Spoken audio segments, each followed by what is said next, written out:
L'histoire du jiu-jitsu brésilien en une minute. Ça, c'est Mitsuyo Maeda. C'est l'un des disciples du fondateur du judo. Lui, il s'est mis à faire des voyages pour le business au Brésil. Au Brésil, il rencontre Gaston Grécy qui l'aide à s'implanter. C'est un businessman brésilien.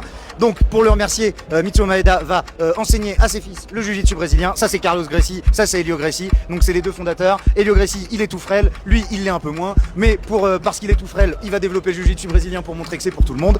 S'ensuit un moment à Rio de Janeiro où ils vont essayer en fait justement de montrer que c'est le jiu-jitsu brésilien le plus efficace. Ils défient tout le monde dans leur dojo, le karaté, le muay thai, mais aussi la lutte livrée. S'ensuit une espèce d'échauffourée entre la lutte livrée et le jiu-jitsu brésilien.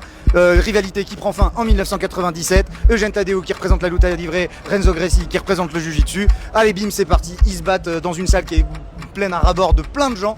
Au tout début, c'est Renzo qui gagne. À la fin, c'est Eugène Tadeo qui gagne. Mais ce combat n'aura pas de fin parce qu'en fait, les lumières de la salle s'éteignent et ça finit en bagarre générale. À cause de ça, le Vale Tudo, c'était justement le truc où il n'y avait pas de règles. Et bah, ça prend fin et on commence à transformer en MMA moderne. Un tout petit peu avant, c'était l'UFC numéro 1. On envoie Royce Gracie, qui est pas particulièrement musclé, pour aller défier plein de Golgoth issus de plein d'autres disciplines. Donc il y a du sumotori, il y a un lutteur, il y a un boxeur qui porte qu'un gant.